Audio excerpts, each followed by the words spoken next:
At my baby shower, my mother-in-law announced the baby wasn't her son's. Look at those features. Everyone stared. I calmly stood up, walked to the cake and cut a slice.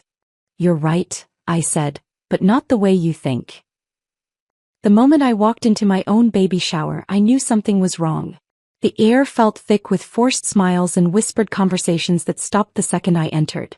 Pink balloons swayed from the ceiling like accusations, and the pastel tablecloth couldn't hide the tension crackling beneath the surface. There's our beautiful mama. Ella's voice rang out with theatrical warmth, but her eyes told a different story. My mother-in-law rushed toward me with arms outstretched, her embrace feeling more like a cage than comfort. Over her shoulder, I caught Aria's smirk. Andrew's sister had positioned herself near the gift table like a sentinel guarding secrets. The decorations screamed of Ella's control. Every ribbon, every flower arrangement, every carefully placed photo frame bore her signature touch. This wasn't my celebration, it was her stage.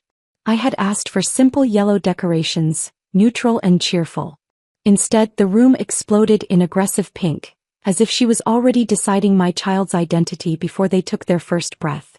We picked the most beautiful cake flavor, Penelope chimed in, Andrew's cousin appearing at my elbow with predatory timing. Vanilla with strawberry filling, Ella's favorite. Not mine. Never mine. But I smiled anyway, my hand instinctively moving to my belly where my 7-month-old baby kicked in response to my rising pulse. Before we go on, thank you for being here with me. If you believe in standing up to family bullies, please subscribe. It's free and helps us grow stronger together. Now let's see how this unfolded. The guest list revealed another layer of their manipulation. Ella had invited her bridge club, women I barely knew who studied me with the intensity of forensic investigators. Mrs. Henderson from down the street kept glancing between my face and my stomach, her forehead creased with confusion. Even my own friends seemed outnumbered, scattered among strangers who had no business celebrating my child. Sit here, dear, Ella commanded, guiding me to a throne-like chair decorated with more pink ribbons. We want everyone to get a good look at you. The phrasing sent ice through my veins. Not, see you, but look at you, like I was an exhibit in their twisted museum. Andrew hovered near the kitchen doorway, his phone clutched in his palm like a lifeline. 3 weeks ago he would have been beside me, his hand protective on my shoulder. Now he avoided eye contact, checking his messages with nervous frequency. When I tried to catch his attention, he looked through me as if I were made of glass. The games began with surgical precision. Pin the diaper on the baby became an exercise in anatomical scrutiny. Look how perfectly round her belly is, commented Mrs. Peterson, one of Ella's friends. Almost too perfect, wouldn't you say? The words hung in the air like smoke, and I watched several guests shift uncomfortably. Aria orchestrated the gift opening with military efficiency, her manicured nails clicking against her clipboard as she recorded each present. Oh, how lovely, she cooed over a blue onesie from my college roommate Sarah. Though I wonder if we should exchange it for something more appropriate. Her pause before appropriate felt deliberate, calculated. During the guessing games about my pregnancy cravings and symptoms, I noticed Penelope taking notes. Actual notes. Her pen moved across a small notepad with the dedication of a court reporter. When I asked about it with forced lightness, she laughed too loudly. Just making sure we remember everything for the baby book. The whispers grew bolder as the afternoon progressed. I excused myself to use the restroom and caught fragments of conversation floating from the kitchen. Doesn't look right. Timing seems off. Poor Andrew has no idea.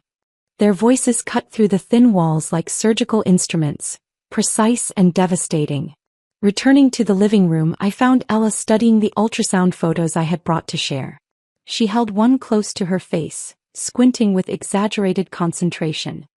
Such an interesting profile, she announced to no one in particular. The nose is so distinctive. Her voice carried across the room like a stone dropped in still water, creating ripples of uncomfortable silence. My own mother sat rigidly on the couch, her usual warmth replaced by defensive tension. She knew something was happening but couldn't identify the threat. Her eyes found mine across the room, and I saw her confusion mixed with protective anger. But I shook my head almost imperceptibly. Not yet. The cake cutting approached like an execution. Ella positioned herself beside the dessert table, her smile sharpening with each passing minute. The pink frosting roses seemed to mock me, their artificial perfection matching the false celebration surrounding my unborn child. "Before we cut the cake," Ella announced, her voice suddenly commanding the room's attention, "I think we should take a moment to really look at our guest of honor." Her emphasis on look made my skin crawl. Every head turned toward me and I felt the weight of their collective gaze like physical pressure. I remained seated in my decorated throne, my hands folded over my belly, watching my mother-in-law's performance with detached fascination. She was about to make her move, the one I had been preparing for since I discovered their plan 3 weeks ago. The room held its breath and I held mine, ready for the moment that would change everything. The cake knife gleamed in Ella's hand like a promise of things to come. 3 weeks before that cake knife gleamed in Ella's hand, I discovered their conspiracy purely by accident. Sleep had become elusive in my 3rd trimester, and the baby's midnight gymnastics routine had driven me downstairs for warm milk. That's when I heard Ella's voice drifting through the kitchen window. Sharp, urgent, calculating. "Dr. Martinez owes me after that malpractice situation I helped him avoid," she whispered into her phone, pacing the back porch like a caged predator. "Make sure the results are printed before Saturday. The timing has to be perfect. Maximum humiliation, maximum witnesses." Her laugh was ice water in my veins. I fumbled for my phone, hands trembling as I hit record. The revelation struck me like lightning. Dr. Martinez, the same physician who had treated Andrew's grandfather last year, the one whose career Ella had somehow rescued through her connections on the hospital board. The pieces clicked together with sickening clarity. She wasn't just planning to embarrass me, she was orchestrating a complete character assassination with professional backing. I stood frozen in my nightgown, recording every calculated word as she continued. "The document needs to look authentic. Letterhead, signature, the works. And make sure the percentages are convincing. 0% paternity match should do it." My unborn child kicked against my ribs as if sensing the danger surrounding us both. Sleep became impossible after that night. I replayed the recording obsessively, studying every inflection, every pause. Ella had mentioned payment, the usual arrangement, confirming this wasn't her first manipulation. How many other families had she destroyed with manufactured evidence? 2 mornings later, Andrew appeared in our bedroom doorway looking like death itself. His face was gray, his hands shaking so violently he could barely hold the papers he clutched. Dark circles under his eyes suggested he hadn't slept either, and his usually perfect hair stood at odd angles. "Tell me the truth," he whispered, his voice breaking on every word. "Is this baby mine?" The papers fluttered as he extended them toward me. Official-looking documents with Dr. Martinez's signature boldly displayed across the bottom. The DNA analysis showed 0 genetic match between Andrew and our unborn child. I took the papers with steady hands, though my heart was fracturing. The forgery was impressive. Professional letterhead, complex scientific jargon, even a fake lab reference number. But I recognized the font inconsistencies, the slightly off spacing that betrayed desktop publishing rather than legitimate medical documentation. "Where did you get this?" I asked, though I already knew the answer. "Mom found it in your medical file," Andrew lied, unable to meet my eyes. His mother had coached him well, but he couldn't hide the shame burning his cheeks. "She was trying to help organize your appointments and..." The excuse crumbled under its own weight. I set the papers on our dresser with deliberate calm. "And you believe this without question? Without asking me first?" The hurt in my voice wasn't manufactured. Despite knowing about their plan, seeing my husband's doubts still cut deep. Andrew's face crumpled. "I don't know what to believe anymore. The timing, the way you've been acting distant lately." His voice trailed off, and I realized Ella had been poisoning him against me for weeks, planting seeds of suspicion that made this moment inevitable. That afternoon I began my investigation. Dr. Martinez's office was located in a strip mall 40 minutes away, far enough from our usual medical providers to avoid detection. The receptionist, a tired-looking woman with kind eyes, confirmed my suspicions without realizing it. "Oh, Mrs. Patterson," she said when I introduced myself as Ella's daughter-in-law. "Your mother-in-law mentioned you might be stopping by. Dr. Martinez is expecting you." The casual familiarity in her voice told me everything I needed to know about the frequency of Ella's visits. I didn't accuse Dr. Martinez when we met. Instead, I played the confused pregnant woman, asking gentle questions about the test results. His nervous fidgeting and inability to explain basic procedural details confirmed the documents were fabricated. When he mentioned the special arrangement with Mrs. Patterson, I knew I had him. "I understand my mother-in-law has been generous with her support," I said carefully, watching his face. His relief was palpable. He thought I was there to participate in the deception, not expose it. The negotiation was surprisingly simple. Dr. Martinez was drowning in debt from his malpractice settlements, and Ella's payments barely covered his basic expenses. When I offered double her amount, not for lies but for truth, his moral compass suddenly realigned. "I'll need documentation of the real test," I explained, "conducted properly with legitimate samples. And I'll need you to present the results publicly when the time comes." His hands shook as he signed our agreement, but greed overcame his fear of Ella's wrath. The hardest part was keeping the secret. My mother called daily, sensing something was wrong but unable to identify the source. "You sound different, honey," she worried. "Are you getting enough rest? Is Andrew taking care of you?" I deflected her concerns with practiced ease, though part of me ached to share the burden. Even Sarah, my closest friend since college, noticed the change. "You're too calm," she observed during our weekly coffee date. "Something major is happening, and you're in that scary focused mode you get before exams." She wasn't wrong, but I couldn't risk any leaks before my carefully planned revelation. The guest list became my weapon. I researched each invitation carefully, balancing Ella's supporters with neutral observers and my own allies. Andrew's colleagues from his engineering firm would provide professional credibility. Our neighbors would ensure neighborhood-wide gossip. My college friends would offer emotional support when the dust settled. Each invitation felt like placing chess pieces on the board. Mrs. Henderson, whose husband worked at the hospital where Dr. Martinez had privileges, she would recognize the implications immediately. Pastor Williams from Andrew's family church. His moral authority would crush any attempts at damage control. Even Ella's Bridge Club members, whose loyalty depended entirely on social standing rather than genuine affection. The final week before the shower, I perfected my performance. I smiled through Ella's increasingly bold comments about the baby's features. I nodded when she suggested names that honored Andrew's side of the family exclusively. I even thanked her for taking charge of the arrangements, each gracious word feeling like swallowing glass. "You're being so cooperative," Ella purred during our last planning meeting. "I was worried you might cause problems, but you're handling everything so maturely." Her confidence was absolute. She believed she had already won. Saturday morning arrived with crystalline clarity. As I dressed for my own baby shower, carefully selecting the outfit that would photograph well in the aftermath, I felt a strange peace settle over me. The lies they had manufactured were about to become the foundation of their own destruction. The recording of Ella's phone conversation sat safely in my purse, alongside Dr. Martinez's signed confession and the real DNA test results. 3 weeks of careful planning had led to this moment, and I was ready to serve justice one slice at a time. The moment arrived with the precision of a surgeon's scalpel. Ella rose from her chair beside the gift table, her movements deliberate and theatrical.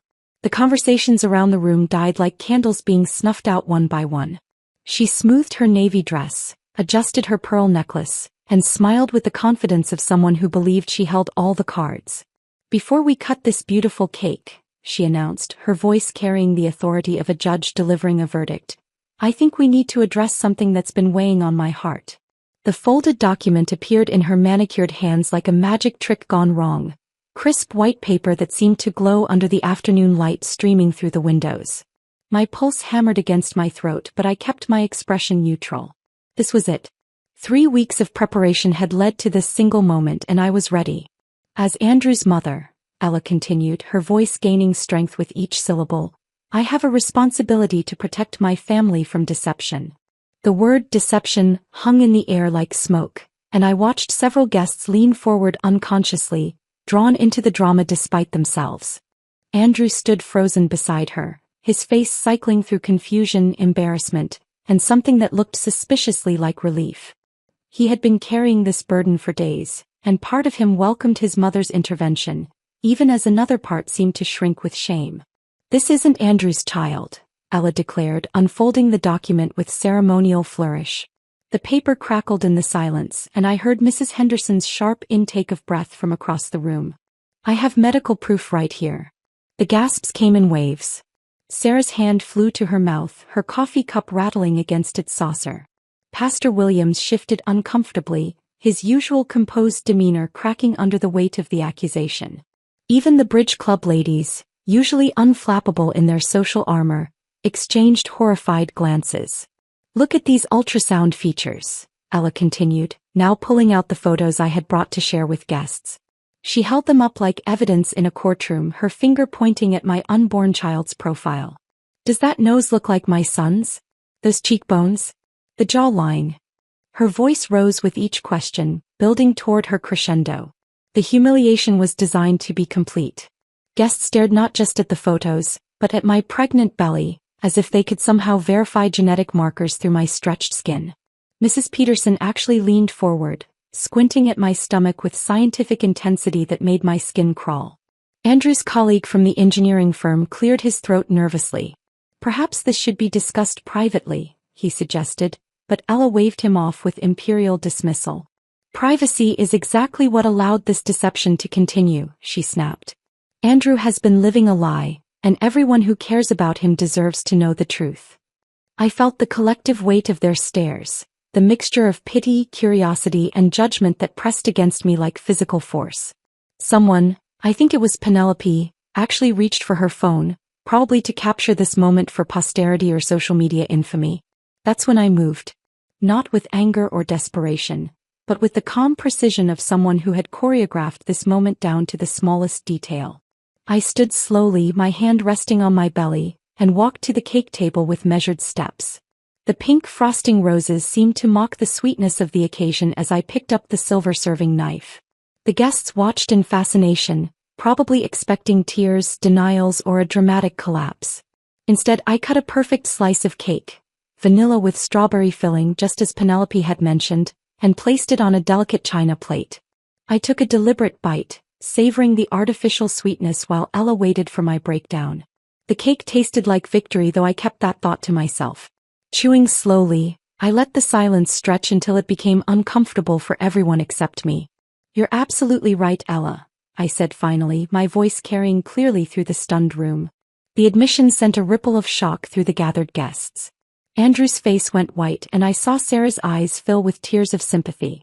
"But not in the way you think," I continued, setting down my fork with gentle precision. The addition caught everyone off guard. Ella's triumphant smile flickered with uncertainty for the first time. I turned toward the front entrance, where I knew my secret weapon waited patiently. "Dr. Martinez, would you please join us?" The name hit Ella like a physical blow. Her face transformed from victory to horror in the span of a heartbeat, the blood draining so rapidly I thought she might faint. Aria's wine glass slipped from her fingers, shattering against the hardwood floor in a cascade of red liquid that looked startlingly like blood. Dr. Martinez entered wearing his professional white coat, a manila folder clutched in his hands. His face was pale but determined, the look of a man who had finally chosen the right side of a moral divide. The guests turned toward him with the synchronization of a Greek chorus, their collective confusion palpable. "Ladies and gentlemen," he began, his voice shaking slightly but growing stronger with each word, "I need to make a confession. Mrs. Patterson approached me several weeks ago and paid me to falsify DNA test results." The admission hit the room like a grenade and I heard several people gasp audibly. Ella tried to speak, but only managed a strangled sound that might have been a word or simply a cry of panic.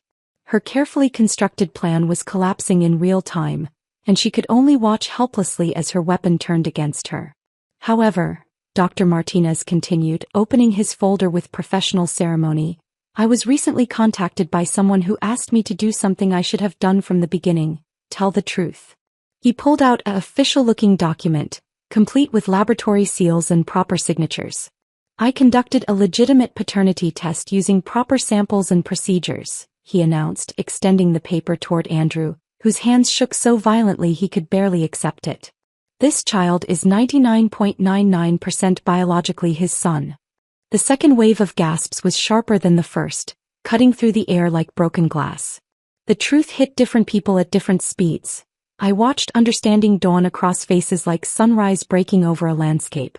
Pastor William's eyebrows shot up toward his hairline. Mrs. Henderson's mouth fell open in perfect shock. Ella collapsed into her chair as if her strings had been cut, the fake DNA results fluttering from her nerveless fingers to the floor. Arya stood frozen beside the broken wine glass, her face a mask of disbelief and growing panic. Andrew stared at the real test results, his eyes moving back and forth across the page as if the numbers might change if he looked hard enough. When he finally raised his head to look at me, his face was a battlefield of emotions. Relief, shame, confusion, and something that might have been admiration. I took another bite of cake, savoring both the sweetness and the silence that followed Dr. Martinez's revelation. The pink frosting tasted like justice served at exactly the right temperature. The silence that followed Dr. Martinez's revelation stretched like a taut wire about to snap. Andrew's mouth opened and closed soundlessly, his face cycling through emotions faster than I could catalog them. The real DNA results trembled in his hands like autumn leaves in a storm. I didn't know what to believe, he finally stammered, his voice cracking on every syllable. They said the test was legitimate. They showed me documentation, medical terminology I didn't understand. His eyes darted between me and his mother, searching for forgiveness from one and explanation from the other. I raised my hand, cutting through his rambling apology with surgical precision. The gesture commanded instant silence, even from the guests who had been whispering among themselves like a disturbed flock of birds. I know exactly what they showed you, Andrew, I said, my voice carrying the weight of 3 weeks' worth of suppressed fury. That's precisely why I waited. So everyone else could see their deception too. My words hung in the air like smoke from a controlled burn, spreading slowly but inevitably through the room. Ella sat motionless in her chair, her face wearing the blank expression of someone whose entire world had just imploded. The carefully applied makeup couldn't hide the gray pallor creeping across her skin, or the way her hands shook as reality settled over her like a burial shroud. But Arya wasn't ready to surrender. She launched herself forward with the desperation of a cornered animal, her manicured finger pointing accusingly at Dr. Martinez. She bribed him, she screamed, her voice shrill enough to make several guests wince. Can't you see what's happening here? She paid him to lie. The accusation might have landed differently in another context, but the crowd had witnessed too much truth in the past few minutes to be swayed by desperate deflection. Mrs. Henderson actually laughed, a short, bitter sound that cut through Arya's hysteria like a blade. The only liar in this room has been exposed, Pastor William said quietly, his moral authority settling over the gathering like a benediction. His words carried extra weight coming from someone who had known the family for decades, and I watched several of Ella's bridge club friends physically distance themselves from her chair. My mother rose from her seat, her face wet with tears I hadn't noticed her shedding. She crossed the room with purpose, wrapping her arms around me in a fierce embrace that smelled like her familiar perfume and righteous anger. I knew something was wrong, she whispered against my ear. I could feel it in my bones. The social dynamics in the room shifted like tectonic plates. Conversations that had been stilted and uncomfortable suddenly became animated as guests processed what they had witnessed. Andrew's colleagues clustered together, their professional faces unable to hide their shock at his family's behavior. The neighbors who had been studying me with suspicious curiosity now regarded Ella and Arya with open disgust. I stepped away from my mother's embrace and addressed the room with the calm authority of someone who had orchestrated this moment down to the smallest detail. This isn't just about DNA, I began, my voice carrying to every corner of the living room. This is about erasure. About a family that didn't want this baby, didn't want me, and wanted to rewrite their son's life according to their own preferences. Sarah stood up from her chair near the window, her eyes blazing with protective fury. How could you do this to someone carrying your grandchild? She demanded, directing her question at Ella like an arrow finding its target. What kind of person destroys a pregnant woman for sport? A few guests began to applaud, tentative at first, then with growing conviction. Mrs. Peterson from down the street actually started crying, her emotional response spreading through the room like a contagion of empathy. The sound of genuine support felt foreign after weeks of isolation and doubt. Ella finally found her voice, but it came out as a whisper that barely carried beyond her immediate vicinity. I was protecting my son, she said, the words sounding hollow even to her own ears. I thought. I believed. You believed what you wanted to believe, I interrupted, my patience for her explanations finally exhausted. And you were willing to destroy lives to make that belief reality. Andrew stood frozen in the center of the chaos, still clutching the real test results like a life preserver. When he finally looked at me, his eyes held a mixture of shame, gratitude, and something that might have been respect. He opened his mouth as if to speak, then closed it again, understanding instinctively that words would only make things worse. The party dissolved with the efficiency of salt and water. Guests gathered their purses and made their excuses, most avoiding eye contact with Ella and Arya entirely. Dr. Martinez slipped out quietly, his professional obligation fulfilled and his conscience finally clear. Within 20 minutes, the room that had been filled with laughter and conversation stood nearly empty. Andrew moved like a sleepwalker, collecting my coat from the bedroom and my purse from the kitchen counter. He didn't speak, didn't try to explain or apologize further. He simply picked up my overnight bag, the one I had packed that morning with quiet confidence, and followed me toward the front door. Where are you going? Ella called out, her voice breaking on the last word. But neither Andrew nor I turned around. Some bridges, once burned, leave nothing but ash behind. The drive home passed in complete silence. Andrew gripped the steering wheel with white knuckles while I stared out the passenger window, watching the familiar neighborhoods scroll past like scenes from someone else's life. The weight of vindication felt heavier than I had expected. Satisfaction mixed with exhaustion and the strange emptiness that follows a perfectly executed plan. That night, Andrew made his bed on our living room couch without being asked. I heard him moving around in the darkness, adjusting pillows and settling into what would become his sleeping arrangement for the next 5 months. The gesture spoke louder than any apology could have, acknowledgement of betrayal, acceptance of consequences, and the beginning of whatever came next. The house phone started ringing the next morning and didn't stop for 3 days. Ella's desperate attempts to reach us went unanswered, her voicemails growing increasingly frantic as the reality of her social exile became clear. Arya tried texting, then calling from different numbers, each message more pathetic than the last. 2 weeks later, I watched from my kitchen window as Ella's car pulled into our driveway. She sat behind the wheel for 10 minutes, gathering courage that never came. The bouquet of yellow roses on her passenger seat remained untouched as she finally drove away, understanding that some doors once closed never open again. Watching Ella drive away that morning marked the beginning of their social death. The yellow roses she left behind wilted on her passenger seat, visible through the windshield like a funeral arrangement for her own reputation.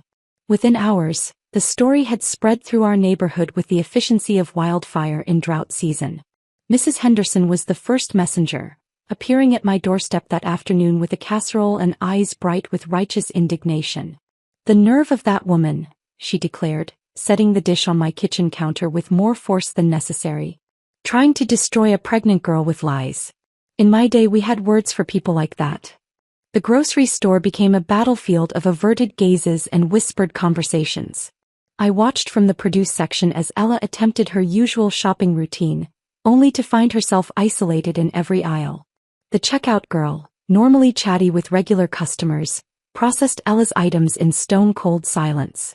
Even the bag boy avoided eye contact, his teenage awkwardness amplified by the social toxicity surrounding her.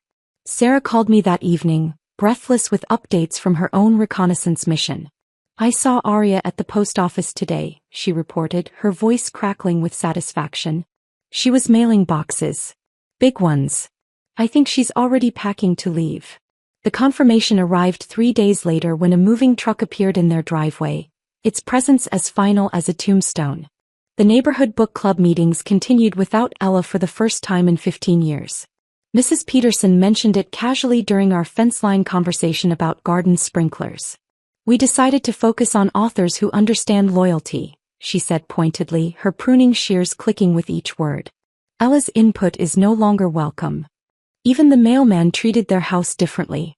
I noticed him leaving packages on their doorstep instead of ringing the bell, his usual friendly waves reserved exclusively for other residents. The silent boycott had extended to the most basic social courtesies, creating an invisible quarantine around their family. Andrew's transformation began in the kitchen at 4 o'clock on a Tuesday morning. I found him standing at the stove, scrambling eggs with methodical precision, his hair still messy from the couch pillow. He didn't speak when I entered, just slid the plate across the counter and retreated to fold his blankets with military neatness. The doctor's appointments became his pilgrimage route. He appeared in the waiting room 20 minutes early for every visit, armed with notebooks full of questions he had researched online.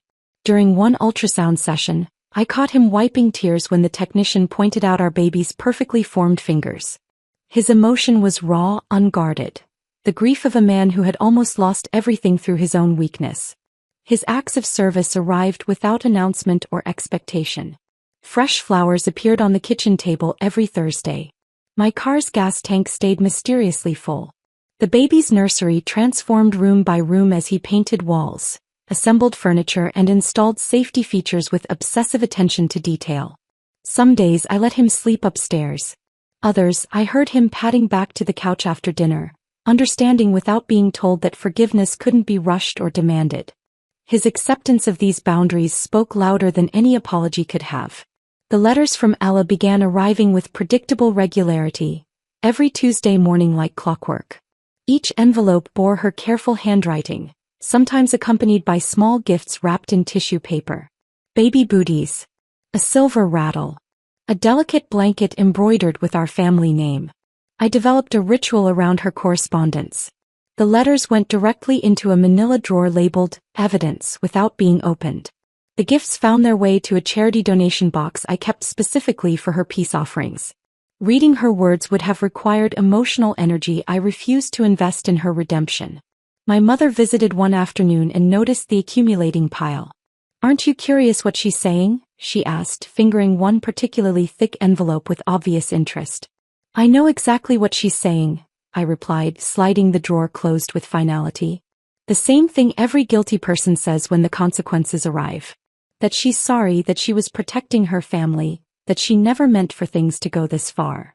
My mother nodded, understanding that some bridges burned too completely for repair. Aria's departure happened with the stealth of a guilty conscience. No goodbye parties, no farewell dinners with neighbors. Just the gradual emptying of her apartment and the eventual appearance of a "for rent" sign in her window. Mrs. Henderson reported seeing her loading boxes into a rental car at dawn, her usual designer clothes replaced by worn jeans and a baseball cap pulled low over her eyes. The silence from that side of the family became its own form of communication. No more holiday invitations, no more casual drop-ins, no more attempts to insert themselves into our lives. Their absence created space for my own family to breathe and grow without the toxic undercurrent that had poisoned every gathering for years. My baby arrived on a crisp October morning, his entrance into the world marked by the complete silence of Andrew's family. No congratulatory flowers, no excited phone calls, no requests to visit the hospital. The absence felt cleaner than any forced reconciliation could have. That first night home, I sat in the nursery rocking chair with my son pressed against my chest, his tiny fingers wrapped around mine with instinctive trust. The room Andrew had prepared glowed softly in the lamplight, every corner filled with love that had been earned through action rather than demanded through blood relation. "You were always mine," I whispered against his downy hair, inhaling the sweet newborn scent that seemed to erase every moment of doubt I had endured. "From the first flutter in my stomach to this very second, you were never in question. Not in my heart. Not in my soul." He yawned in response, his perfect lips forming a tiny circle that made my chest tight with overwhelming love. His features, the ones Ella had scrutinized and questioned, belonged entirely to our family, carrying traces of both his father and me in the delicate architecture of his face. Andrew appeared in the doorway, hesitant to intrude but drawn by the soft sound of my voice. I met his eyes across the dimly lit room and saw the question there, the hope mixed with uncertainty. For the first time in months, I nodded toward the empty chair beside me. "Come meet your son properly," I said, my voice soft enough not to wake the baby but firm enough to signal the beginning of something new. Andrew settled into the chair beside me with the careful movements of someone who understood that forgiveness was a privilege, not a right.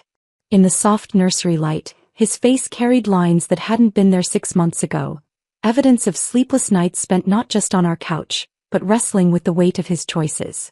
Our son stirred in my arms, his tiny fist uncurling to reveal perfect miniature fingernails that caught the lamplight like tiny pearls. Andrew reached out tentatively, then pulled his hand back, still uncertain of his boundaries even in this moment of tentative reconciliation. "It's okay," I whispered, shifting slightly so he could see our baby's face more clearly. "He's yours too." The words hung between us like a bridge spanning months of separation and mistrust. Andrew's breath caught as he extended one finger, allowing our son to wrap his impossibly small hand around it with the instinctive grip that babies are born knowing. "I keep thinking about that day," Andrew said, his voice barely audible above the white noise machine humming in the corner. "The way you stood up so calm, so sure of yourself. I've never seen strength like that before." His eyes met mine, swimming with emotion he had been too proud or too ashamed to express before. I thought about strength then, how I had discovered mine not in the moment of confrontation, but in the weeks of preparation leading up to it. The real power hadn't been in exposing Ella's lies, but in refusing to let her narrative become my reality. "Strength isn't about fighting," I said softly, adjusting our son's blanket.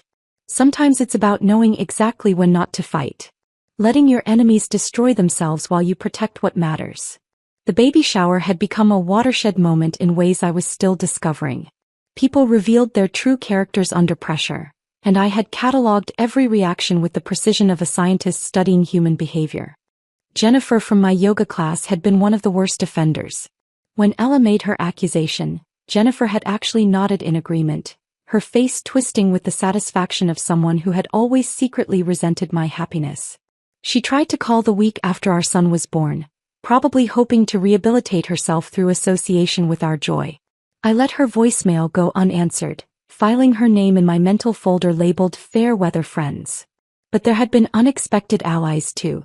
Pastor Williams had stopped by personally to congratulate us, bringing a handmade quilt from the church ladies and a quiet apology for any member of his congregation who had doubted my character. "True faith," he said, "means believing in people's goodness until proven otherwise. Some folks forgot that lesson." Mrs. Peterson surprised me most of all.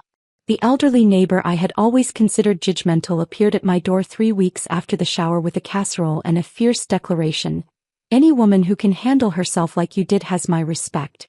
That mother-in-law of yours got exactly what she deserved." The lesson crystallized slowly, like sugar forming perfect crystals in a solution. Power wasn't about who could scream loudest or strike hardest. It was about who could remain standing when the storm passed, and more importantly who chose to use their position to protect rather than destroy. Andrew learned this the hard way. 5 months of sleeping on our couch, 5 months of earning trust through actions instead of demanding it through explanations, had taught him that some betrayals cut deeper than others. The doubt he had shown, not just in me but in our unborn child, had carved a scar that would never fully heal. "I don't know if I can ever deserve this," he said now, watching our son's chest rise and fall with the steady rhythm of new life. The admission was raw, honest, carrying none of the defensive justification that had characterized his early attempts at reconciliation. "That's not your decision to make," I replied, the words carrying more weight than their simple construction suggested. "Deserving isn't something you calculate or earn through suffering. It's something I choose to give or withhold." The power dynamic had shifted permanently and we both understood it. He nodded silently, accepting the new terms of our relationship with the humility of someone who had learned the cost of taking love for granted. This wasn't the marriage we had started with, built on easy affection and unquestioned trust. This was something harder won and potentially more durable, forged in the fire of betrayal and reconstruction. Ella's absence had become its own presence in our lives.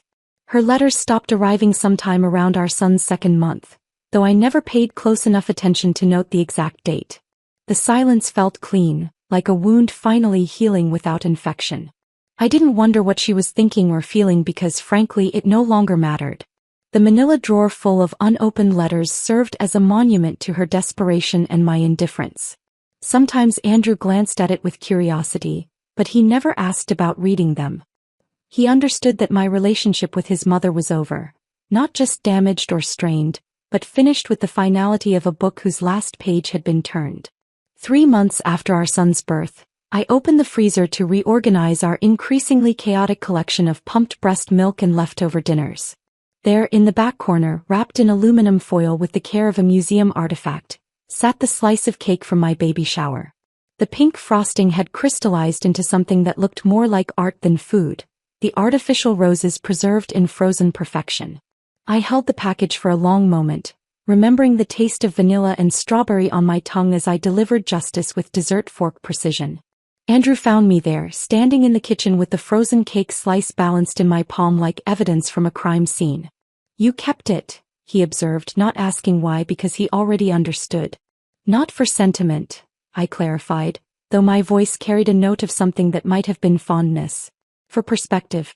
To remember the day I learned that sometimes the sweetest victory is the one served cold." I rewrapped the cake and returned it to its place of honor in the freezer, beside the breast milk and the practical frozen vegetables of our new life. It would stay there indefinitely, not as a trophy, but as a reminder that strength comes in many flavors, and sometimes the most satisfying ones are the ones you serve yourself. If this story of quiet justice had you holding your breath, press that like button right now.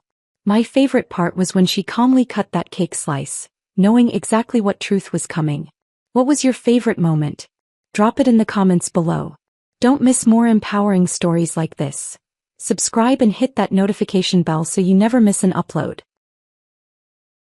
I'm Allison, 27, a physical therapist whose life shattered in an instant. My brother Garrett and I were inseparable until Natasha entered his life. I never imagined his fiancée would leave me concussed and injured on concrete steps, or that my own brother would text, "Stay away from us." The betrayal cut deeper than my physical wounds. Before I share how one woman destroyed our family bond, drop a comment letting me know where you're watching from, hit subscribe, and join me through this painful journey that changed everything I thought I knew about family loyalty. Growing up in Portland, Garrett and I developed the kind of sibling relationship most people envied. Just 3 years apart, we navigated childhood together as a united front. Our parents divorced when I was 10 and Garrett 13, a traumatic period that could have driven us apart, but instead cemented our bond. While our friends with divorced parents often found themselves torn between households, we made a pact to always stick together, creating stability within the chaos. Our mother Lisa gained primary custody, but we spent weekends with our father James. During those difficult transition years, Garrett became my protector. When kids at school whispered about our family situation, he would appear at my classroom door between periods, walking me to my next class with a reassuring wink that said everything would be okay. Those small gestures meant the world to me. As teenagers, we developed different interests. Garrett gravitated toward basketball and business clubs, while I discovered my passion for dance and science. Despite these differences, we remained each other's confidants. Our shared bathroom became the site of late-night conversations about school drama, first crushes, and deeper fears about the future.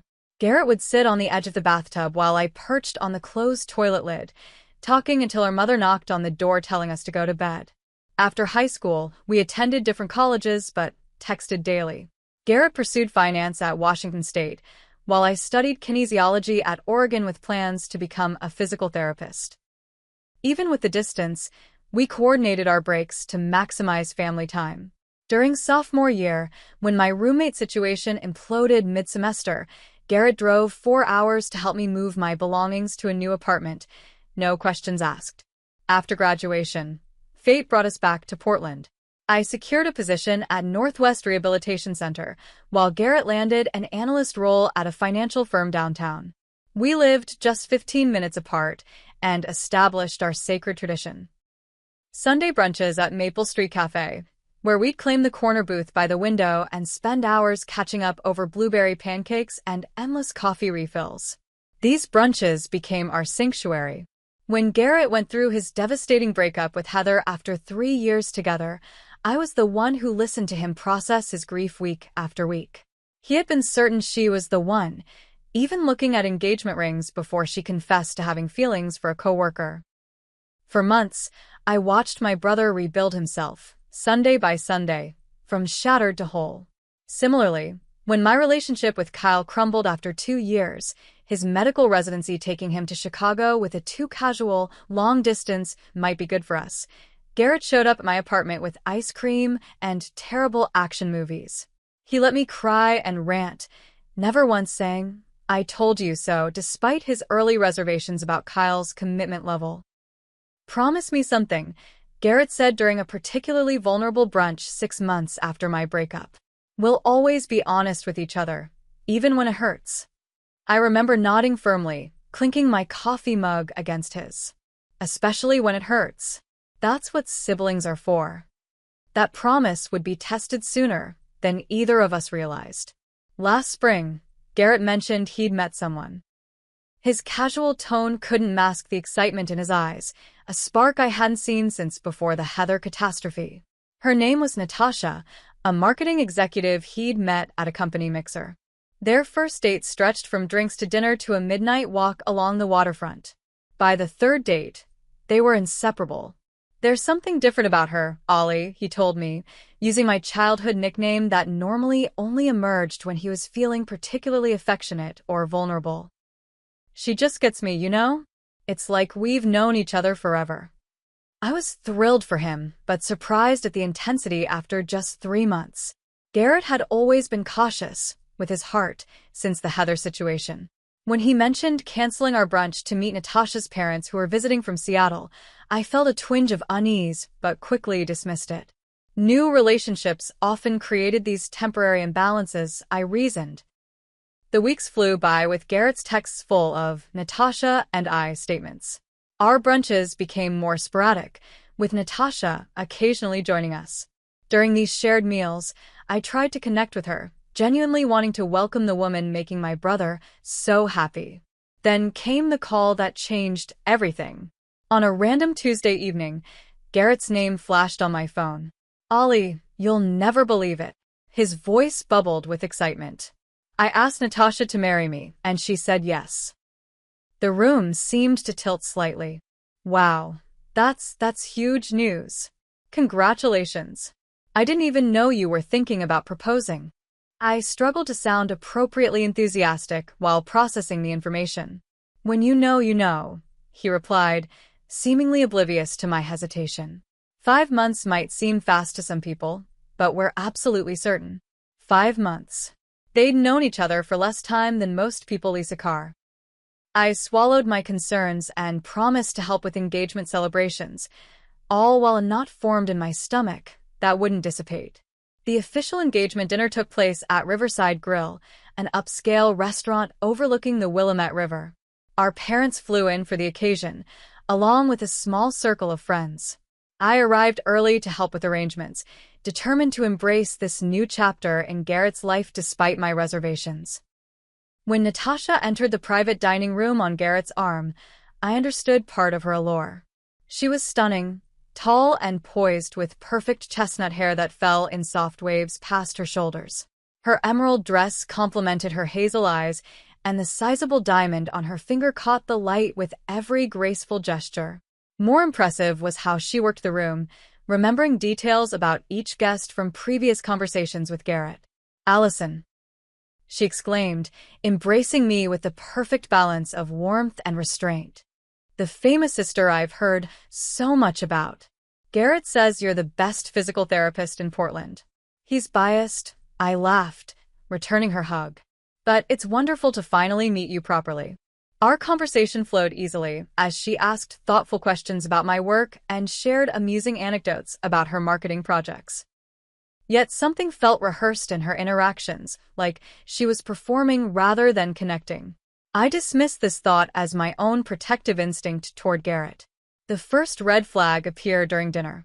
When Garrett began telling a story about our childhood camping disaster, Natasha placed her hand on his arm, interrupting with a gentle but firm, "Sweetheart, you're talking with your hands again. Remember what we discussed about professional dining etiquette?" The comment was delivered with a smile, but Garrett immediately adjusted his posture and continued, more subdued. My brother, who had always been expressively animated when storytelling, now sat with controlled movements, occasionally glancing at Natasha as if checking for approval. Later, when our father asked about wedding timeline plans, Natasha answered before Garrett could open his mouth. "We're thinking a short engagement. No point waiting when you've found your perfect match." She squeezed Garrett's hand possessively. Plus, Garrett's company is restructuring next year, so we want to be settled before any changes. This was news to me. Garrett hadn't mentioned any job uncertainty during our increasingly rare catch-ups. As the evening progressed, I noticed how Natasha subtly redirected conversations, especially when attention focused too long on Garrett or me. When our mother began reminiscing about our childhood theater performances, Natasha smoothly pivoted to discussing the restaurant's architecture, effectively cutting off the shared family memory. The next morning, I texted Garrett suggesting our traditional post-celebration brunch debrief. His response came hours later. Can't today. Natasha and I are looking at potential venues. This pattern continued over the following weeks. Our Sunday brunches were repeatedly canceled or rescheduled, often at the last minute. Natasha's not feeling well, or Natasha surprised me with brunch at the new place downtown, or simply something came up with the wedding planning. When we did manage to meet, Natasha frequently joined us, transforming our sibling sanctuary into wedding central. The one time I suggested a quick coffee, just the two of us, Garrett looked uncomfortable and said, Natasha and I are trying to do everything together during this special time. During a workout session with our mutual friend Tara, I cautiously mentioned my concerns. I've noticed some changes too, Tara admitted, lowering her voice despite the empty gym corner. Last week at Philip's birthday, Natasha kept speaking for Garrett. When he mentioned your family's cabin trip planned for summer, she immediately said they couldn't possibly attend with all the commitments they have as a couple now. Tara hesitated before continuing. There's something else.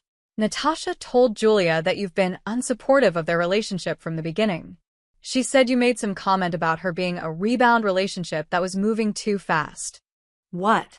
I nearly dropped my water bottle. I've never said anything like that to anyone, let alone her. Tara looked uncomfortable. I figured as much. Just thought you should know what's being said. The situation deteriorated further when I arrived early to help Garrett set up for a small dinner party at his apartment. I overheard Natasha in the bedroom, her voice sharp and unfamiliar. I can't believe you didn't confirm the dinner reservation. Do I have to manage everything? Sometimes I wonder if you're ready for marriage at all. Garrett's response was apologetic and meek, nothing like his usual confident tone. When they emerged moments later, Natasha was all smiles, complimenting my outfit while Garrett checked his phone repeatedly before speaking, as if mentally reviewing his words. Other changes became apparent too. Garrett, who had always been spontaneous and sociable, now required advance notice for any get-together. His responses to group messages came hours later, often with identical phrasing to Natasha's replies. He stopped attending our friend Kevin's monthly poker nights, explaining that Natasha feels we should prioritize couples' activities. Despite mounting evidence, I tried giving Natasha the benefit of the doubt. Perhaps the stress of wedding planning was bringing out unusual behavior. Maybe I was being overly protective, seeing problems where there were only normal relationship adjustments. Then came the bombshell. During a rare quick lunch near my clinic, Garrett announced they had set a wedding date just 3 months away. That's incredibly soon, I said carefully. I thought you might wait until next year at least. Natasha found the perfect venue with a cancellation. Everything's falling into place. He smiled, but it didn't reach his eyes. She's amazing at organizing all this. I took a deep breath. Garrett, are you sure this timeline feels right to you? It seems like everything is moving at warp speed. His expression hardened slightly. What are you suggesting? Nothing bad, just, I want to make sure you're making these decisions together, not getting swept along. Natasha and I are partners. We make all decisions together. His tone left no room for discussion. As we parted ways, I made a decision. It was time for the heart-to-heart conversation we'd been avoiding. I spent days planning the conversation, rehearsing words that would express concern without sounding judgmental. Finally, I texted Garrett asking to meet at Riverfront Coffee, a quiet spot where we'd had serious conversations before. He agreed, suggesting a Wednesday afternoon when Natasha had a hair appointment. The fact that he specified why Natasha wouldn't be there struck me as odd but confirmed my suspicions that alone time with my brother had become something to be scheduled around his fiancée's approval. I arrived 15 minutes early, securing our favorite corner table and ordering Garrett's usual, an Americano with room for cream. As I waited, nervousness built in my chest. Was I overstepping? Was I seeing problems that weren't there? 20 minutes after our agreed time, Garrett finally rushed in, looking harried. "Sorry I'm late," he said, sliding into the seat across from me. "Natasha needed me to drop off some wedding samples at the planner's office." "No problem." I pushed his coffee toward him. "Still hot." "Thanks." He took a sip, then immediately checked his phone, placing it face up on the table. The screen lit up every few minutes with notifications that drew his eyes downward. "Everything okay?" I asked. "Yeah, just busy. Natasha's sending updates about the wedding invitations." He put the phone down with visible effort. "So, what's up? You said you wanted to talk about something important." I took a deep breath. "I wanted to check in about you, actually. We haven't had much one-on-one time lately, and I've noticed some changes." His posture immediately stiffened. "What kind of changes?" "You seem different since getting engaged. Less available, more stressed." "I barely see you without Natasha anymore." "That's what happens when you're planning a wedding and building a life together," he replied defensively. "Priorities shift." "I understand that, but it's more than just being busy." I leaned forward, keeping my voice gentle. "You check your phone constantly, like you're afraid of missing a message from her. You've canceled plans with friends you've had for years. Even the way you tell stories has changed." "That's ridiculous," he scoffed, but his eyes darted to his phone again. "Is it? Remember when Natasha corrected your hand-talking at the engagement dinner? You've always talked with your hands. It's part of who you are. Now you sit still when she's around." His jaw tightened. "She's helping me be more professional." "What's wrong with that?" "Nothing, if that's what you want.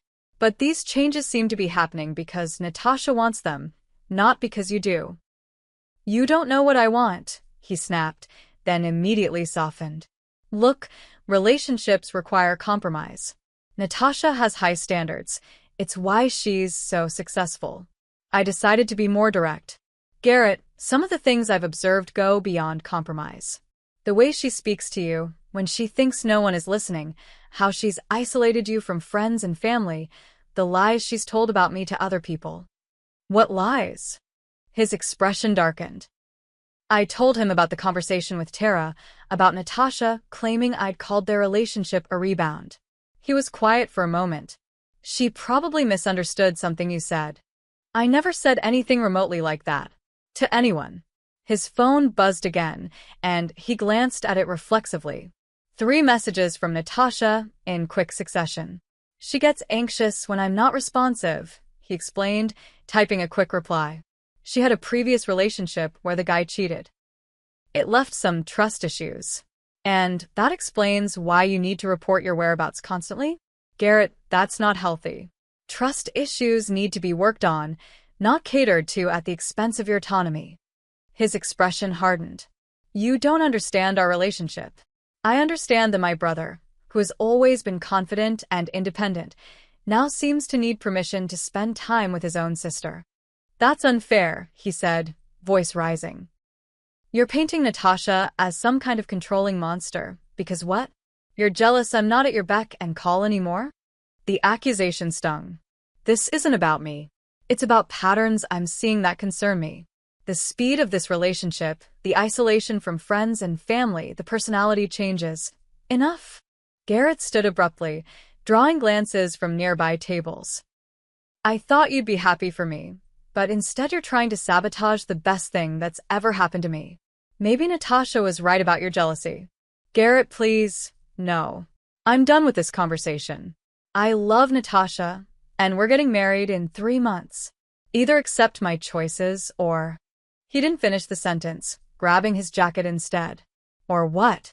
I asked quietly. He paused, conflict visible on his face. "Just accept my choices, Allison. Please." With that, he walked out, leaving his barely touched coffee behind. I sat in stunned silence, tears threatening. Had I pushed too hard? Said too much? The siblings who had promised honesty, especially when it hurts, were now divided by exactly that honesty. The following day, I called my therapist Diane for an emergency session. For 2 years, she had helped me work through the aftermath of my breakup with Kyle and various family dynamics. Now I desperately needed her perspective. "You're questioning yourself because Garrett reacted defensively," Diane observed after I recounted the coffee shop confrontation. "That's natural, but it doesn't mean your concerns are invalid. What if I am jealous? What if I'm seeing problems that aren't there because I miss how things used to be?" Diane considered this. It's possible you're experiencing some adjustment difficulty with this new dynamic. However, the behaviors you've described, the isolation, the personality changes, the monitoring of his communications, these align with potentially controlling relationship patterns. So what do? I've tried talking to him, and it backfired spectacularly. Unfortunately, confronting someone about a controlling relationship often drives them further into isolation. The controlling partner can use that confrontation as evidence that others are trying to come between them. She advised giving Garrett space while making it clear I remained available. Don't disappear completely, that reinforces the isolation. But respect his boundaries for now. Sometimes people need to recognize these patterns themselves. Her words made sense, but implementing them proved agonizing. A week passed with no contact from Garrett, the longest we'd gone without speaking since he'd studied abroad in college. I crafted and deleted dozens of messages, unsure how to repair the damage without compromising my concerns. Finally, on day 8, my phone chimed with a text from Garrett. "Sorry about last week. Been thinking about what you said. Maybe some valid points, but delivery was hurtful. Natasha and I are working on better communication. Could use your help with wedding stuff if you're still willing. Miss you." Relief washed over me, followed quickly by uncertainty. The message seemed like Garrett, yet something felt off. The formal phrasing, the neat packaging of the issue. Still, it was an olive branch I couldn't ignore. I replied, "I miss you too. Sorry if my approach was wrong. Would love to help with wedding preparations." 2 days later, we met for a brief lunch. The conversation remained surface level, with Garrett avoiding any mention of our previous discussion. He asked if I could help assemble wedding favors the following weekend, and I agreed, hoping the activity might provide opportunity for more meaningful conversation. As I drove home, a nagging feeling persisted.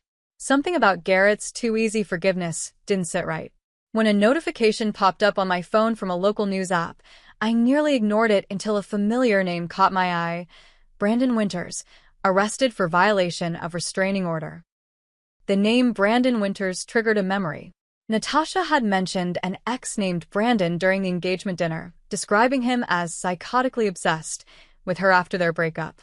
According to her story, he had fabricated lies about her to mutual friends when she ended things. With a growing sense of unease, I decided to do something I'd never considered before: research Natasha's background. Little did I know this decision would set in motion events that would change everything. Fate has strange ways of intervening when we need it most. The very next morning after seeing that news alert about Brandon Winters, I stopped at Daybreak Cafe near my apartment for a quick breakfast before work. While waiting for my order, I noticed a woman staring at me from across the room. She approached hesitantly. "Excuse me, are you Allison Parker? Garrett's sister?" Surprised, I nodded. "Yes. Do we know each other?" "I'm Jennifer Walsh." "I recognize you from pictures on Garrett's Instagram." She glanced around nervously. "I used to be Natasha's roommate. Could we talk for a minute?" My heart raced as we settled at a corner table, coffee cups creating a small barrier between us. Jennifer twisted a napkin in her hands, clearly uncomfortable. "I've been debating whether to reach out to you for weeks," she began. "When I saw Garrett's engagement announcement online, I felt sick to my stomach. The same thing happened with Brandon." "Brandon Winters?" I asked, the coincidence sending chills down my spine. Jennifer's eyes widened. "You know about Brandon?" "Only what Natasha has mentioned, that he was obsessive after their breakup." A bitter laugh escaped her. "That's her version. The reality is completely different. Over the next hour, Jennifer painted a disturbing picture of my brother's fiancé. According to her, Natasha had a pattern of targeting successful, kind-hearted men, moving relationships at lightning speed, and systematically isolating them from friends and family. Brandon wasn't an obsessive ex, but rather her previous victim who had eventually discovered her lies and confronted her. She creates these elaborate stories about her past, jobs she never had, family wealth that doesn't exist, even fake health scares to gain sympathy and control, Jennifer explained. When Brandon found evidence of her credit card fraud using his personal information, she turned everything around, claiming he was abusive and threatening. The restraining order, I murmured, pieces clicking into place, was filed by her as a preemptive strike when he threatened to go to the police about the fraud. She's masterful at appearing to be the victim. Jennifer pulled out her phone, showing me text messages from Brandon dating back months, documenting his concerns about Natasha's behavior. Why are you telling me this? I asked, though I already knew the answer. Because the pattern is clear. First comes the whirlwind romance, then the quick engagement, then complete isolation from support systems. Jennifer's expression softened with sympathy. I've seen what she's capable of, and I couldn't live with myself if I stayed silent while another family was torn apart. We exchanged contact information, and Jennifer promised to connect me with Brandon once he resolved his legal situation. As I headed to work, my mind raced with this new information, simultaneously validated in my concerns, yet terrified for my brother. That evening, I began my investigation. Jennifer had provided enough specific details to verify companies where Natasha claimed to have worked, credentials she supposedly held, charity boards she purportedly served on. One by one, these claims unraveled under scrutiny. The marketing firm in Seattle where she claimed to have been a director had no record of her employment. The MBA from Northwestern she prominently displayed on her LinkedIn profile couldn't be verified through the alumni directory. The childhood home in Bellevue's exclusive neighborhood belonged to a family with a different surname. Most disturbing was what I found in public records. Natasha had a history of small claims court cases from previous landlords and credit card companies. There was also a sealed case that, based on the court division, likely involved fraud. With shaking hands, I compiled everything into a folder on my laptop, unsure how to proceed. The next day, I reached out to our parents, asking to meet without sharing specific details over the phone. They arrived at my apartment that weekend, concern evident in their expressions as I laid out what I discovered. "This is serious, Allison," my father said gravely. "If even half of this is accurate, Garrett could be heading for significant emotional and financial damage." My mother, always the more cautious one, urged restraint. "We need absolute certainty before approaching Garrett. He's already defensive about the relationship.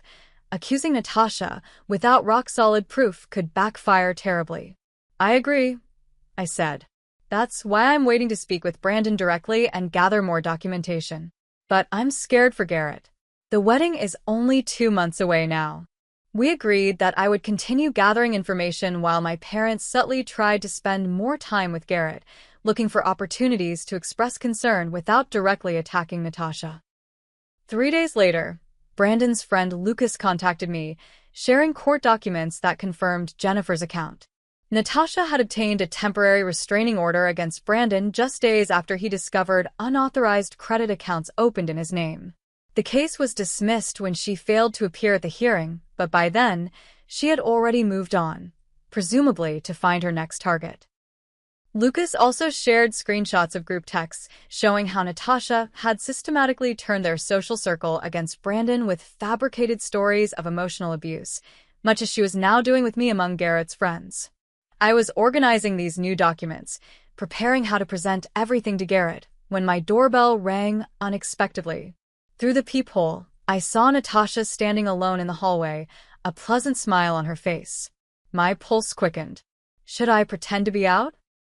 No, my car was visibly parked outside. Taking a deep breath, I opened the door. "Natasha, this is a surprise." "I hope I'm not interrupting," she said, her tone friendly. I was shopping nearby and thought I'd drop off the bridesmaid dress swatches in person rather than mailing them. Reluctantly, I invited her in, quickly closing my laptop where the evidence files were open. She glanced at the computer before handing me an envelope of fabric samples. "These should complement your coloring beautifully," she said, settling onto my couch uninvited. "Garrett mentioned you have excellent taste. We value your inputs so much." The conversation remained superficially pleasant as she discussed wedding details, yet tension hung in the air. Finally, after nearly 20 minutes of meaningless chatter, her demeanor shifted subtly.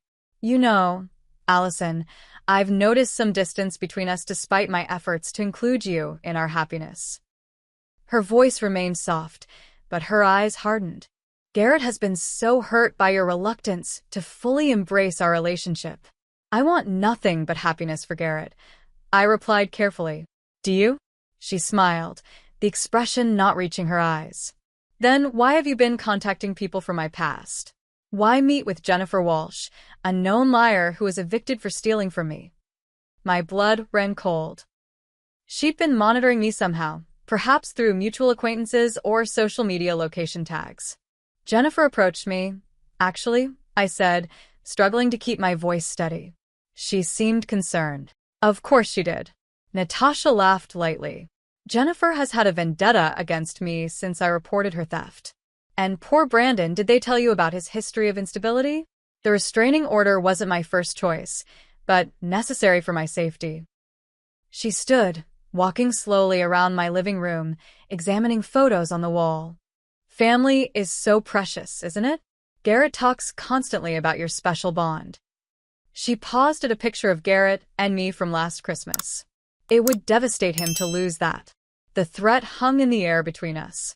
"I'm not sure what you're implying," I said. She turned, dropping all pretense of warmth. "Stop digging into my past. Stop poisoning Garrett with your concerns. The wedding is happening, and you can either be part of our life or not. Your choice." She collected her purse, moving toward the door. "I haven't shown Garrett the text from Jennifer yet. Yes, she unwisely contacted him too. I've protected him from that pain because I love him. But if this continues, I won't have a choice." As she reached the door, she turned back, her mask of pleasantness firmly back in place. "I do hope you find the swatch colors suitable. We so want you standing beside us on our special day." The door closed behind her, leaving me shaking with a mixture of fear and determination. Her visit confirmed everything Jennifer and Brandon had said, and made clear the threat Natasha posed not just to Garrett's well-being, but potentially to my relationship with him forever. With newfound resolve, I decided to present all my findings to Garrett immediately, regardless of the consequences. Some risks were worth taking to protect those you love. The following morning, I texted Garrett asking to meet at Lincoln Park, our childhood refuge, where we'd spent countless hours climbing trees and playing make-believe.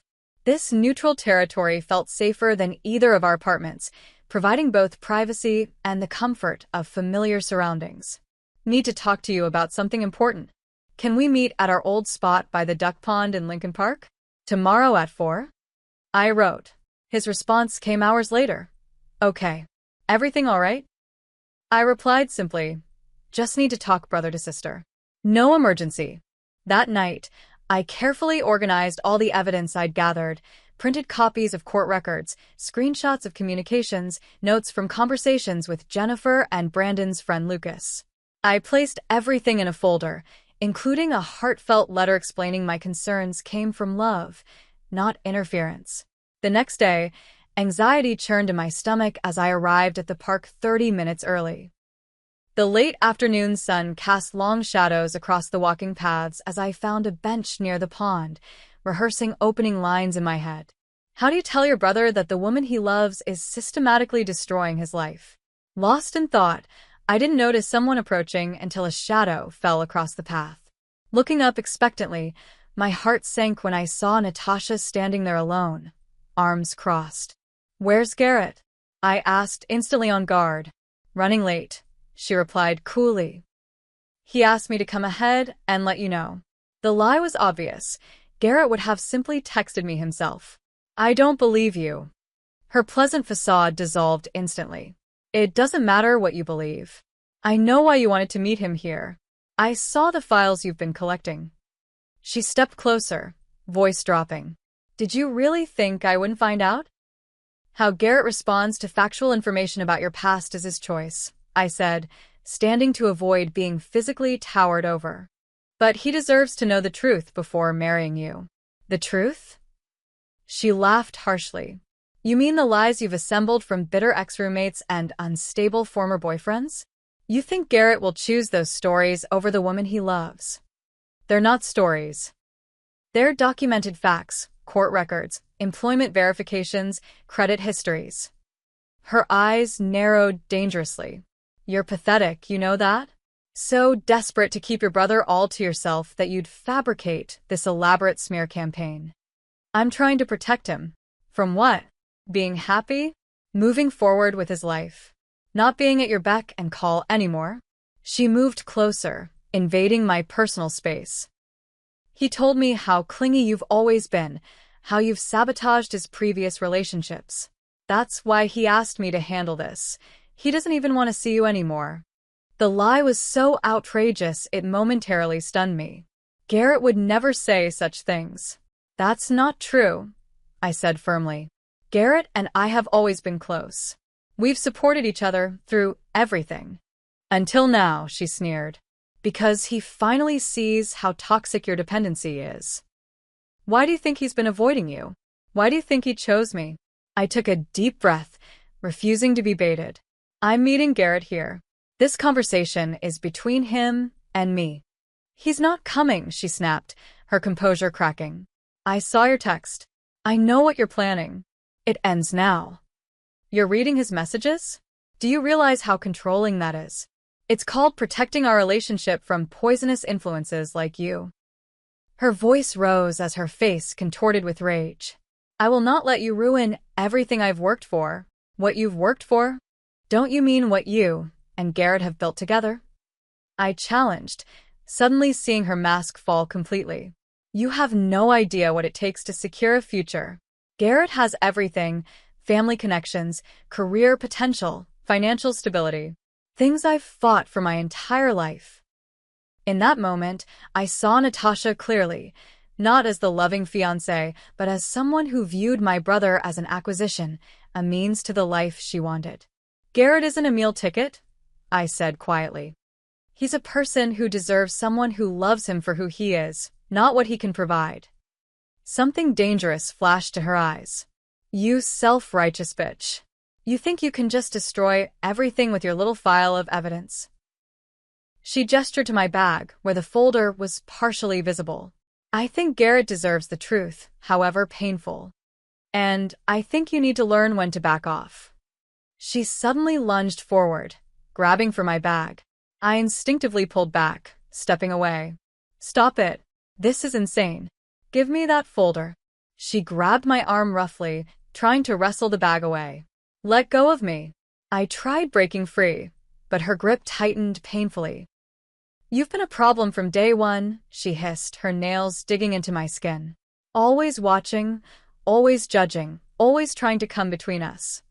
The struggle intensified as I tried protecting the evidence while freeing myself from her grip.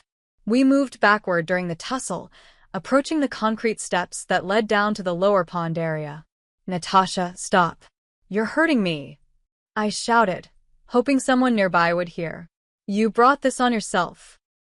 With a powerful shove, she pushed me backward. Time seemed to slow as I lost my balance at the edge of the steps.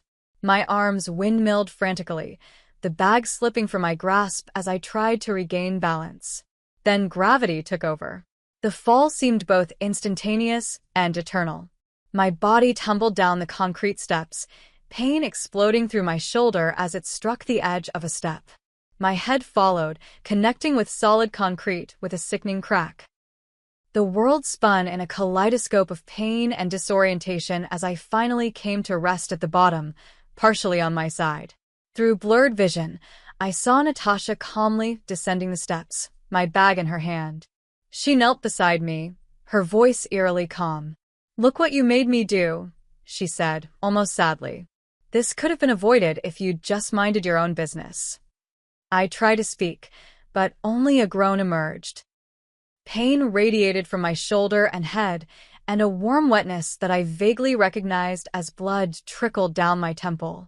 If you pursue this further, she continued, rifling through my bag and extracting the folder, next time will be worse.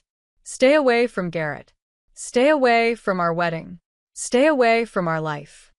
She stood, looking down at me with cold detachment. You fell down the stairs. Accidents happen all the time. Through the fog of pain and growing disorientation, a new voice suddenly called out. Hey, what's going on over there? A woman in running clothes appeared at the top of the steps. Is someone hurt? Natasha's demeanor instantly transformed, panic and concern washing over her face. Oh my God. My future sister-in-law fell down these dangerous steps. Please help. The woman, Beth, I would later learn, rushed down while Natasha used the distraction to slip the evidence folder into her large purse. I'll call an ambulance, Beth said, already pulling out her phone. Thank you, Natasha replied with convincing distress. She leaned close to my ear one last time, whispering, Remember what I said, before telling Beth, I need to call her brother right away. This is terrible. As Natasha walked away, phone to her ear in a performance of concerned calls, Beth knelt beside me, her kind face swimming in my increasingly blurry vision. Stay with me, she urged, gently supporting my head. Help is coming. Don't try to move. The pain was becoming more distant as shock set in. I tried to speak, to warn this good Samaritan about the woman walking away, but words wouldn't form properly. Sirens wailed in the distance as darkness crept into the edges of my vision. My last coherent thought before losing consciousness was of Garrett. How would he ever learn the truth now? The hospital room came into focus slowly. Beeping machines, antiseptic smell, the subtle ache of N4 in my arm. A doctor explained I had suffered a concussion and dislocated shoulder from the fall. 6 stitches closed a gash on my temple that would likely leave a scar. The police came to take my statement, their faces serious as I recounted the assault. Yes, I was certain it was deliberate. No, there hadn't been an argument that escalated accidentally. Yes, I wanted to press charges. Throughout it all, I kept trying to reach Garrett. Calls went straight to voicemail. Texts remained unread. My parents arrived, having been contacted by the hospital, their faces drawn with worry and anger. Then, finally, my phone chimed with Garrett's distinctive tone.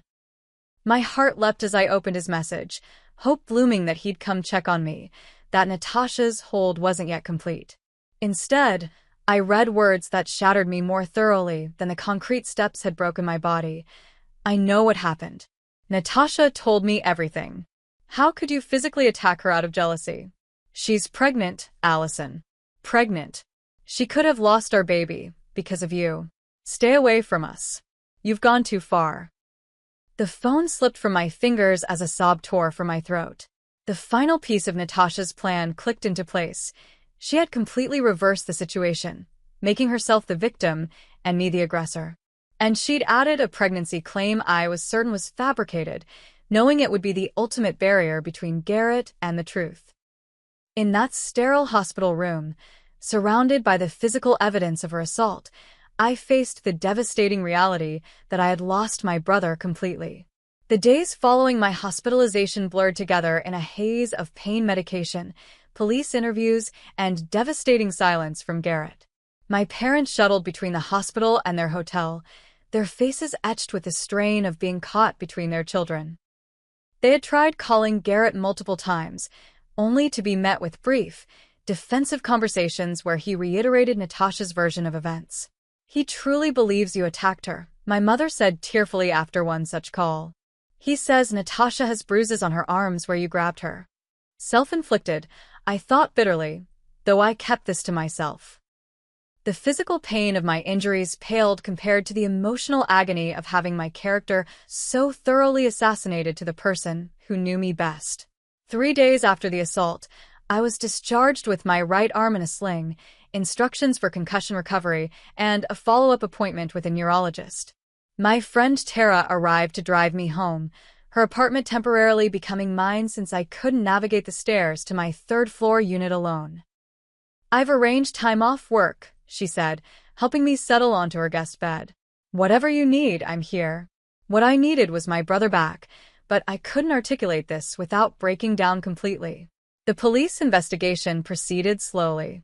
Detective Lawson, a soft-spoken woman with keen eyes, returned several times with follow-up questions. She seemed to believe my account but explained the challenges of prosecution. "Without witnesses to the actual push, it becomes your word against hers," she explained during one visit. "We're canvassing for any security cameras that might have had a view of that section of the park." My physical recovery proved easier than expected yet frustratingly slow. As a physical therapist, I understood the protocols for shoulder rehabilitation intimately. Now experiencing them from the patient's perspective revealed new empathy for my clients. My concussion symptoms gradually improved, though concentration remained difficult and headaches frequent. My professional life suffered as well. I had to take an extended leave from the rehabilitation center, my caseload distributed among colleagues. The financial strain added another layer of stress to an already overwhelming situation. 2 weeks after the assault, I sank into a depression that worried everyone around me. I withdrew from social activities, barely ate, and slept either too much or not at all. The betrayal cut so deep that basic functioning seemed insurmountable some days. My parents eventually returned to their home in Arizona, but called daily. During one such call, my father's voice carried an unfamiliar hesitation. "Allison, sweetheart, we're considering reaching out to Garrett one more time more forcefully. Your mother and I have been talking. This isn't like him." The son we raised wouldn't abandon his sister after she was injured, regardless of the circumstances. "Don't," I said quickly. "It will only push him further away. Natasha will use it as evidence that we're all against them." The unspoken reality hung between us. Our family had fractured in ways we never imagined possible. While my external life contracted, Natasha expanded her campaign against me. Through mutual friends, I learned she had told elaborate stories about my jealous breakdown and unprovoked attack on her. According to her narrative, I had been increasingly unstable, resentful of her relationship with Garrett, and ultimately violent when confronted about my behavior. What hurt most was hearing that she claimed Garrett had been covering for my mental health issues for years. The sister he had trusted and loved was now being rewritten as unstable and dangerous. I stopped checking social media after seeing congratulatory comments on their wedding announcement page alongside thinly veiled references to overcoming family drama and standing strong against toxic influences. Nearly a month after the assault, an unexpected breakthrough occurred. Detective Lawson arrived at Tara's apartment with cautious optimism. "We found something," she said, setting up her laptop on the coffee table. "A security camera from the bookstore across from the park. The angle isn't ideal, but..." She played the footage, grainy and distant but clear enough. 2 figures by the pond, recognizably Natasha and me. The physical altercation, though partially obscured by trees, was visible. Most importantly, it clearly showed Natasha pushing me toward the steps, not the other way around. "This contradicts her statement entirely," Detective Lawson said. "We'll be bringing her in for questioning again." Relief flooded through me. "Will you arrest her?" "We're building the case. This is significant evidence, but we're still working on it." In the meantime, she handed me a business card. "Someone reached out to the department asking to contact you. Beth Williams, the woman who found you after the fall. She's completed her witness statement and wanted to check on you." Beth called that evening. She had been troubled by what she'd seen, explaining that Natasha's behavior had seemed off even before Beth recognized the situation as an emergency. "She was just standing there staring down at you for a moment," Beth recalled. "Not panicking, not immediately helping." It didn't register as strange until later, when I had time to think about it. Her observations added another piece to the case building against Natasha. As my physical strength returned, my therapist, Dr. Diane, helped me rebuild my emotional resilience as well.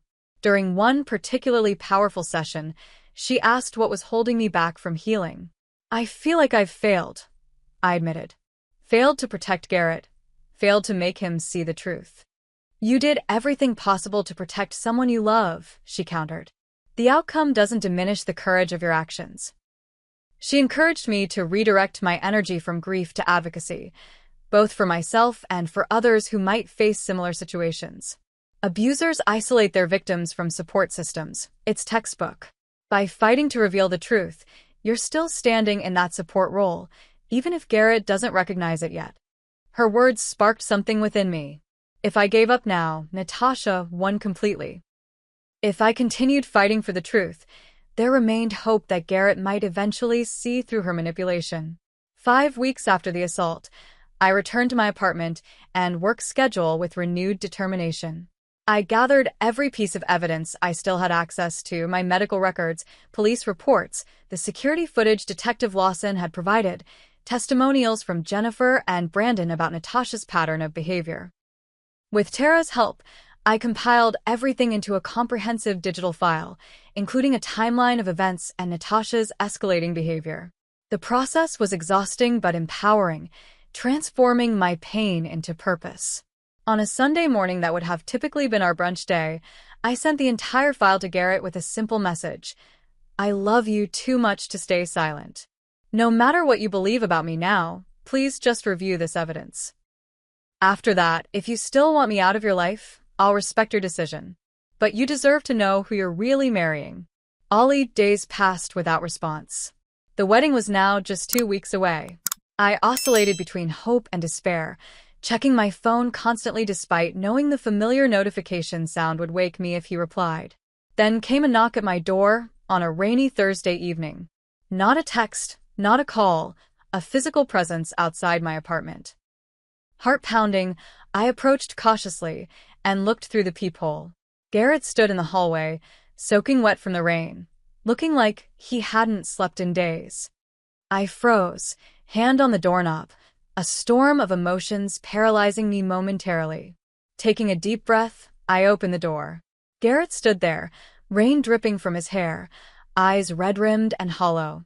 For a long moment, we simply stared at each other, 3 months of pain and separation suspended between us. Ollie, he finally whispered, my childhood nickname breaking something loose inside both of us. I stepped aside wordlessly, allowing him into my apartment. He moved past me hesitantly, like someone entering sacred ground they no longer felt worthy to tread upon. In my living room, he turned to face me, taking in my healing injuries, the fading bruise at my temple, the arm no longer in a sling but still held carefully. Something crumpled in his expression. I saw the video, he said, voice raw. The security footage from the bookstore. The police showed me yesterday when they came to question Natasha again. I remained silent, sensing he needed to speak without interruption. I didn't believe it at first. Couldn't believe it. But then I watched it 3 times for times. There was no mistaking what happened. His voice broke. She pushed you down those stairs. She could have killed you. And I accused you of attacking her. Tears welled in his eyes. After they left, I finally opened your email. Read everything. Looked at all the evidence. It was all there, everything you tried to tell me. The fraud, the lies, the manipulation. God, Ollie, what have I done? The dam broke then, and he collapsed onto my couch, shoulders shaking with silent sobs. Despite everything, my instinct was to comfort him. I sat beside him, placing a gentle hand on his back. I'm so sorry, he managed between ragged breaths. I don't even know how to begin to apologize for not believing you. For that text I sent from the hospital. For everything. What happened after you saw the evidence? I asked quietly. He wiped his eyes, struggling to compose himself. I confronted her, showed her the video, told her I knew everything. She changed, right before my eyes. The Natasha I thought I knew just disappeared, and this cold, calculating person emerged. He described how she had initially tried to explain away the video, claiming it didn't show the full context. When that failed, she switched tactics, crying and claiming temporary insanity due to pregnancy hormones. When I pressed her about the pregnancy, said we should go to the doctor together immediately, she became enraged. Started throwing things, screaming that I was ungrateful for everything she'd done for me, how she could have had anyone but settled for me. Garrett explained how Natasha had systematically isolated him over the months, checking his phone regularly under the guise of planning surprises, discouraging contact with friends by claiming they'd made inappropriate comments about her, and consistently painting my concerns as jealousy and instability. She would tell me things you supposedly said about us, about her. Small comments at first that seemed plausible, then increasingly worse things. When I would confront you, you'd seem confused because you never actually said those things. He shook his head in disbelief at his own blindness. She'd have me text her during our conversations, so she knew exactly what we discussed. If I didn't respond quickly enough, there would be consequences: cold silence, accusations, tears. The control had extended to every aspect of his life: his clothing choices, his speech patterns, his career decisions. She had even convinced him to update his will and life insurance to name her as beneficiary, all under the guise of responsible planning for their future. Looking back, I can see how calculated it all was. She isolated me so gradually that I didn't notice until I was completely cut off from everyone who would have recognized what was happening. The police had taken Natasha in for further questioning after our confrontation. During their investigation, they discovered she was already wanted in Seattle for fraud charges. She had fled months earlier. Her real name wasn't even Natasha Collins, but Natalie Chambers. She had been using a slightly altered identity. They arrested her last night, Garrett said, exhaustion evident in every line of his face. Multiple charges: assault, fraud, outstanding warrants. The detective said, given your injuries and the video evidence, she's facing serious time. Relief washed over me, followed quickly by concern for my brother. Garrett, this isn't your fault. Manipulators like her are experts at what they do. But I should have trusted you, he insisted, anguish in his voice. You tried to warn me, and I chose her over my own sister. Over the person who's had my back my entire life. He looked down at his hands. I'll understand if you can't forgive me. I already have, I said simply, realizing as the words left my mouth that they were true. The anger and hurt remained, but underneath was the unshakable foundation of our relationship, the bond that had withstood divorce, distance, and heartbreaks. He looked up in disbelief. How? After what I said to you, how I treated you. Because you're my brother. Because I know the real you, and that person was temporarily lost, not gone forever. I took his hand. And because I would have done the same for you if our positions were reversed. That night marked the beginning of our healing journey, both individual and shared. Garrett moved in with me temporarily, both of us finding comfort in rebuilding our connection. He attended his first therapy session 3 days later, beginning the difficult process of understanding how he had been manipulated and working through the shame and guilt that threatened to overwhelm him. My physical recovery continued steadily.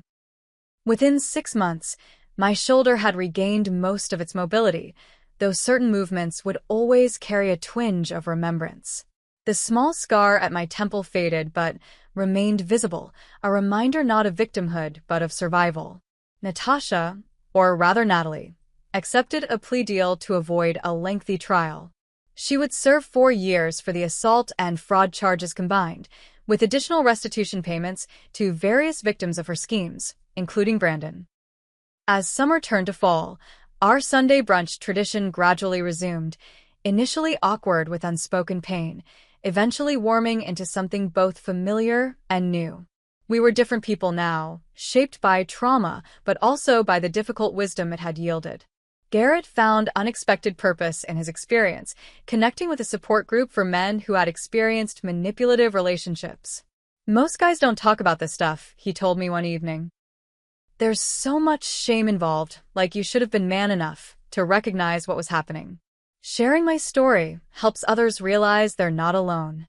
I, too, found meaning through volunteer work with a domestic violence organization, helping others recognize the warning signs of controlling relationships.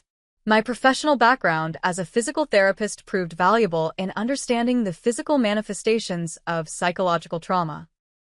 During one particularly meaningful brunch about 8 months after the assault, Garrett raised his coffee mug in a small toast. "To trusting your instincts," he said, a reference to our ongoing conversations about recognizing red flags. I clinked my cup against his. "And to having people in your life who tell you the truth, especially when it hurts." He nodded solemnly. "I'll never ignore those warning signs again. And I'll never take our relationship for granted." The road to complete healing stretched far ahead for both of us. Garrett still struggled with trusting his judgment in relationships, though he had recently begun cautiously dating again. I still experienced occasional nightmares about the fall, waking with phantom pain in my shoulder. Yet with each passing month, the power of those traumatic memories diminished. What grew stronger was our renewed appreciation for the sibling bond we had nearly lost, a connection that, having been tested so severely, now stood more resilient than ever. "You know what I've realized?" Garrett said as we walked through Lincoln Park one afternoon, intentionally reclaiming the space that had been the site of so much pain. Real love, whether family, friendship, or romantic, never tries to isolate you from other people who care about you. Real love makes room for all the important connections in your life. Standing in the autumn sunshine, watching leaves drift onto the pond where everything had changed, I recognized the profound truth in his words. Our journey had been brutal, but we had emerged with clarity that would guide us forward. The experience had taught us both to trust our instincts, to value honesty even when painful, and to recognize that sometimes fighting for the truth is an act of love, even when it seems hopeless. Most importantly, we learned that healing doesn't mean erasing the past, but rather building something stronger from its lessons. Have you ever had to stand up for someone you love, even when they couldn't see they needed help? Or have you ever had to forgive someone who didn't believe you when it mattered most? These situations test our deepest bonds and reveal our true character. If this story resonated with you, please share it with someone who might need to hear it. And remember, sometimes the people we love most are the hardest to reach when they're under someone else's influence, but that doesn't mean we should stop trying. Hit like if you believe in the power of sibling bonds, subscribe for more real-life stories, and comment below with your thoughts on recognizing manipulation tactics in relationships. Thank you for walking through this difficult journey with me today.